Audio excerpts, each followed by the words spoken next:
Chris Murphy said that party leaders should stay out when there's not one candidate who's clearly better than the others. Of course, that is a very subjective argument, Hannah. That's not objective in any way.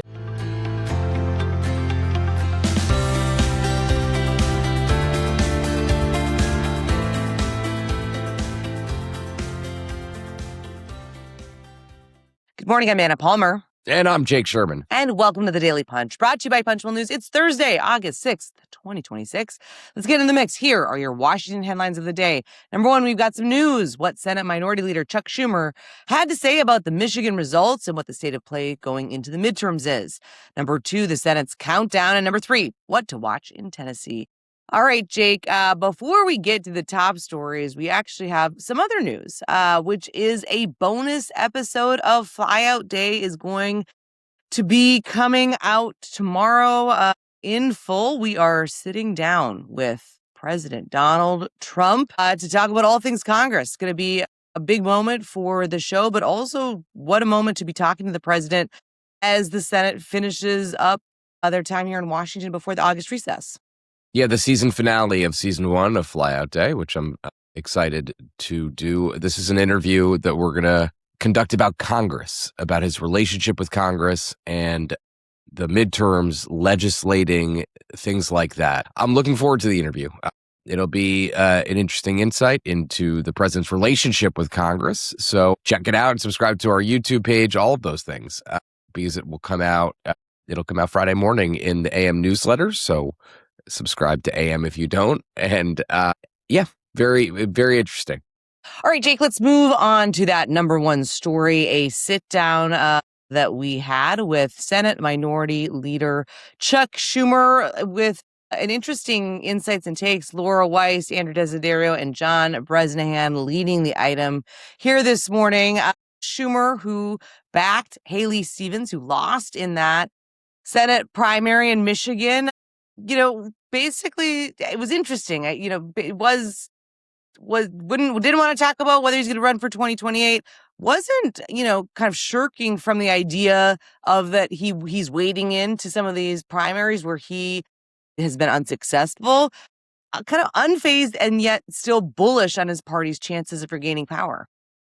It's interesting because one of the central debates of this item, which Brez, Laura, and Andrew talked to Schumer about, is getting into these primaries. Is it a smart idea? Is it good policy for the majority leader? And because in this primary, Anna, you were not only picking sides on you're not only picking a candidate, right? You're picking an ideology. You are picking. These are two very different candidates with two very different ideologies, two very different styles. So you're not only picking what you think is an electability argument. You're picking an ideological argument, and there's some dissent about that in the Democratic caucus. Elizabeth Warren, a member of Schumer's leadership team, said that Schumer should not be weighing in on competitive primaries, given his power to steer party money. Chris Murphy said that party leaders should stay out when there's not one candidate who's clearly better than the others. Of course, that is a very subjective argument, Hannah. That's not objective in any way. Some people agree with him. I mean, Sheldon Whitehouse said that it would be political malpractice to not choose sides. I guess I tend to fall on that side. We've argued, you and I have made the point for years that party committees should be more active in primaries to pick candidates that they think should win, that they think could win, rather. So anyway, very interesting item. Schumer is not talking about whether he is going to run for leader. What'd you make of that? I mean, listen, I think it's a really important interview for us just to get a sense in his head. Schumer also saying he has talked to Abdul al-Sayed on the phone, and they're going to rally here in Michigan, right? Democrats need Michigan if they want to try and find a pathway forward to take the majority. And so I thought it was a pretty frank assessment by Schumer, but also just kind of totally focused on this midterm election, understanding the importance of it for them right now.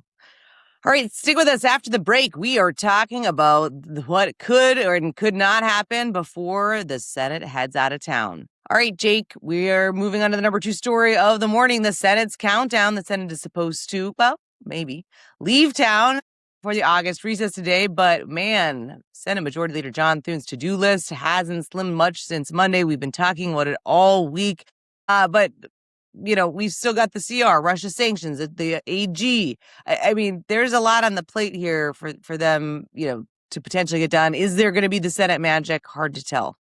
Bunch of issues here. Not on this list is the budget resolution, which doesn't appear to be moving, although as we noted in the midday edition and we've noted in the past, any single senator could bring up the budget resolution at this point of the year, so I wouldn't be surprised to see that happen.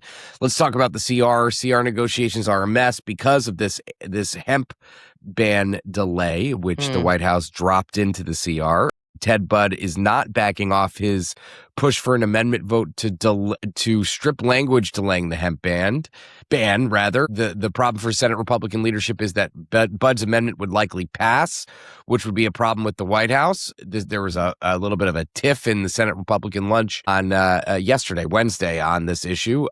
So that's the CR. We have Russia sanctions. Senate Democrats proposed an agreement that included a vote on an amendment from Raphael Warnock and Bill Cassidy to tweak the bill's tariff language. Since they are pitching that, it does seem like the final vote is getting closer.